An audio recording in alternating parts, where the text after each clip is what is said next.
Hi friends, welcome to மா stories. என் video ஷோராக உங்களுக்கு பிடிக்கும். ஸோ லைக் பண்ணுங்கள், ஷேர் பண்ணுங்கள், சப்ஸ்கிரைப் பண்ணுங்கள். டுடே என்ன ஸ்டோரி அப்படின்னா, அனைத்தும் நிரந்தரமற்றது. ஸோ ஒரு ஓவியர் இருக்கிறாரு. அவர் தன்னோட வாழ்க்கையோட லட்சியம் என்ன அப்படின்னா, 2 மாஸ்டர் பீஸை வரையணும் அப்படிங்கிறது அவரோட லட்சியம். ஒன்று என்னன்னு பார்த்தீங்கன்னா, ஒரு தெய்வீக முகத்தை வரையணும். அதாவது இன்னொரு இலக்கு என்ன அப்படின்னா, ஒரு கொடுமையான ஒரு முகத்தை வரையணும் அப்படிங்கிற ஒரு 2 மாஸ்டர் பீஸ் தான் அவருடைய வாழ்க்கையோட லட்சியமாக அவர் வச்சுருந்தார். ஸோ இதனால் நிறைய தேடுறாரு, நிறைய ஊர்களுக்கு போகிறாரு, நிறைய பேரை பார்க்குறாரு.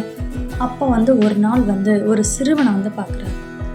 அவனை பார்த்தோன்னே அவருக்கு ரொம்ப ஹாப்பி. வை? பிகாஸ் அவர் எதிர்பார்த்த மாதிரி அந்த ஃபேஸ் அவ்வளோ அழகாக, தெய்வீகமாக, பவ்யமாக, சாந்தமாக, அவரை எக்ஸ்பெக்ட் பண்ண மாதிரி ஒரு முகம்.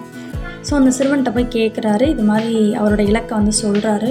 நான் உன்னை வரைஞ்சிக்கலாமா அப்படின்னு கேட்குறாரு. அந்த சிறுவனும் ஓகே அப்படின்னு சொல்லிடுறான். உடனே அந்த சிறுவனை வரைஞ்சிடுறாரு. ஒரு மாஸ்டர் பீஸை கம்ப்ளீட் பண்ணிட்டார். அகெயின் இன்னொரு மாஸ்டர் பீஸ் வரையணும். ஸோ அதே மாதிரி தேடிக்கிட்டே இருக்கிறாரு. நிறைய ஊர்களுக்கு செல்கிறாரு. கொடுமையானவனை தேடுறாரு. இந்த கொடுமையான ஃபேஸ் இருக்கக்கூடியவனை தேடிக்கிட்டு இருக்காரு. அப்போ சிறைச்சாலையில் புதுசாக ஒரு கைதி வந்திருக்கான் அப்படின்னு அவர் கேள்விப்படுறாரு. கேள்விப்பட்டுட்டு சரி போய் பார்ப்போம் அப்படின்னு சிறைச்சாலைக்கு சென்று பார்க்குறாரு. அவருக்கு ரொம்ப ஹாப்பி ஆயிடுது. ஏன் அப்படின்னா, அவர் எதிர்பார்த்த மாதிரி அவன் அவ்வளோ கொடூரமாக, பயங்கரமாக, ரொம்ப டெரிஃபிக்காக இருக்கிறான். இவரோட இலக்கை அவன்கிட்ட போய் சொல்கிறாரு. அவனும் கேட்டுட்டு ஓகே அப்படின்னு சொல்லிடுறான். ஸோ அவனையும் வரைகிறாரு. வரைஞ்சி முடிச்சிடுறாரு. கம்ப்ளீட் பண்ணோன்னே அந்த கொடுமையான நல்லா ஹான்னு சிரிக்க ஆரம்பிச்சிடறான். ஏன் சிரிக்கிற அப்படின்னு இந்த ஓவியர் கேட்குறாரு. அதுக்கு அவன் சொல்கிறான், என்னை உங்களுக்கு யாருன்னு தெரியலையா அப்படின்னு கேட்குறான். எனக்கு ஒன்றும் தெரிலையே, நீ யார் அப்படின்னு கேட்குறாரு.